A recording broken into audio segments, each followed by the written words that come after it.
नमः संस्कृताय। मैं हरदीप कुमार आप सबका हमारे YouTube चैनल पर स्वागत करता हूं। और जो अभी जो परीक्षा फिलहाल में होके हटी है यूजीसी नेट की, उम्मीद करते हैं भी आप सब जो भी छात्र ने ये दिसंबर 2024 का एग्जाम दिया था सभी इसमें उत्तीर्ण हों। और जो बाकी के छात्र हैं जो अभी पढ़ रहे हैं या इसकी यूजीसी नेट की परीक्षा की तैयारी कर रहे हैं, तो जो आगे जून 2025 में एग्जाम होगा यूजीसी नेट का, कोड 73 और कोड 25 की तैयारी किस प्रकार से करें। तो वैसे तो हमारे जो यूजीसी नेट की परीक्षा 2025 जून में होने वाली है, तो उसके लाइव जो क्लासेज हैं हम 3-4 दिन से नित्य ही ले रहे हैं। तो फिर भी मैं आपको उस विषय से हटके जो किताबों की जो स्तुति मैं दूंगा आपको, प्रस्तुति भी इन किताबों के द्वारा आप लोग बड़ी ही आसानी से यूजीसी नेट की जो परीक्षा है जेआरएफ और नेट इत्यादि, तो उसकी अर्हता बड़ी ही आसानी से प्राप्त कर सकते हैं।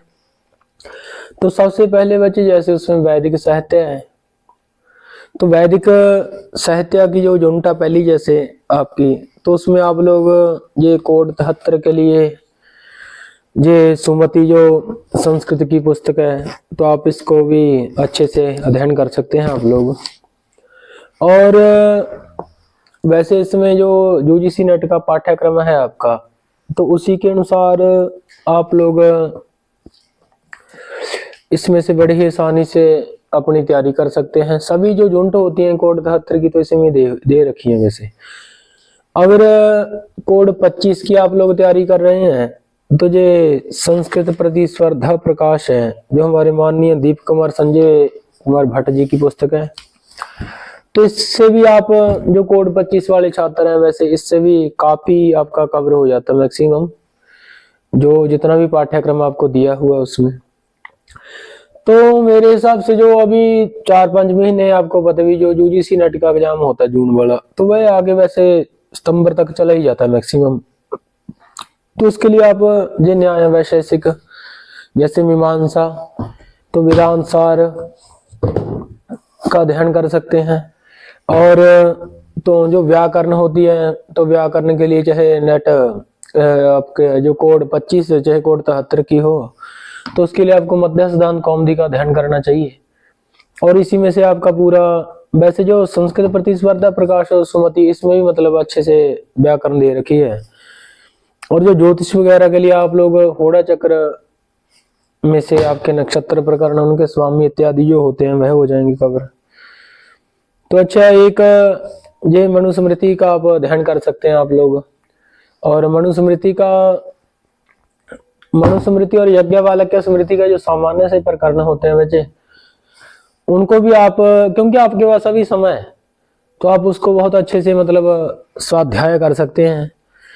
और जो साहित्य, अगर साहित्य की जो चाहे कोड 25 हो चाहे कोड 73, तो उसमें आप लोगों को काव्य प्रकाश है जो मतलब उसका बहुत अच्छे प्रकार से अध्ययन कर लेना चाहिए, क्योंकि आपके पास समय है अभी। अगर समय ना हो फिर तो हम जो 1-2 पुस्तक विशेष है उसको पढ़ लें सिर्फ।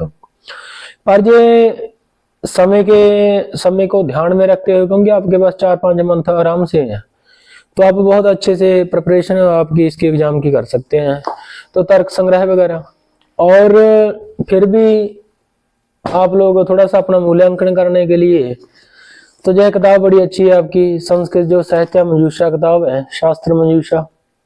इसको भी आप लोग आचार्य वाले हैं जो, और कोड 25 के जो छात्र हैं, तो और जो निरुक्त वगैरह होता है, तो इसका भी अध्ययन कर लेना चाहिए। क्योंकि इसमें जो क्रिया के षड भाव विकार है, क्रिया के षड भाव विकार हो गए, और आपका जो निर्वचन वगैरह जो भी वैदिक शब्दों की सूची है मुख्य, तो वह और देवता कितने प्रकार के होते हैं आपको इसी में दैवित कांड में मिलेंगे, निरुक्त में। तो वैसे जो सामान्य सी सूची थी यह किताबें और मध्य सिद्धांत कौमुदी में से, और फिर भी आप लोग सरलीकरण के लिए जो लघु सिद्धांत कौमुदी है आपकी, तो इसमें भी जो संधियां वगैरह आपकी और स्त्री प्रत्यय वगैरह कृदंत वगैरह, तो थोड़ा इससे बेहतर बन जाता है। तो इन किताबों की मैं संस्तुति आप लोगों को देनी चाहूंगा। तो अगर आप लोग, क्योंकि अगर आपके पास समय कम, तब तो आप लोग जैसे सुमति और संस्कृत प्रतिस्पर्धा प्रकाश है, सिर्फ एक ही पुस्तक पर आश्रित रहते हो। एक हमारे दिनेश जी हैं जो, तो संस्कृत साहित्य मजुषा किताब है उनकी, एक अजय हिमाचल प्रदेश में है जी। तो इससे जो शास्त्रीय टेट का एग्जाम होता है, परीक्षा होती है, तो मैक्सिमम 80% इसी में से कवर हो जाता है सारा पेपर।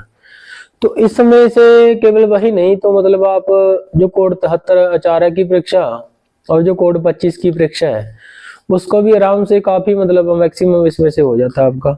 और सरलीकरण भी है पुस्तक है, जो मुख्य बात है इसकी है। और वेदांत सार, सांख्य दर्शन, आप लोग अभी उसकी जो मुख्य कारक है जैसे सत्कार्यवाद इत्यादि, तो आप अभी से ही तैयारी करनी प्रारंभ कर दें, क्योंकि जो समय होता है कभी किसी को समय नहीं देता, जो समय की वैल्यू को नहीं पहचानता। तो इसलिए तो वैसे पंजाबी में कहा गया है, समा कदे नहीं उसने समा दिंदा, जो समय की कदर पहचान नहीं। कहने का भाव भी जो समय होता है कभी किसी को समय नहीं देता, जो समय की जो वैल्यू कीमत है उसकी वो नहीं समझता। तो इन किताबों के माध्यम से आप लोग अच्छे प्रकार से प्रिपरेशन अपनी कर सकते हैं एग्जाम की, तो उम्मीद करता हूं। और अगर आप लोगों ने अभी से ही तैयारी प्रारंभ कर दी है, तो हमारी नित्य ही जो सायंकाल में 6 बजे जो लाइव कक्षा होती है हमारी, उससे जुड़ सकते हैं और हमारे चैनल को सब्सक्राइब करें। तो इतना ही, धन्यवाद।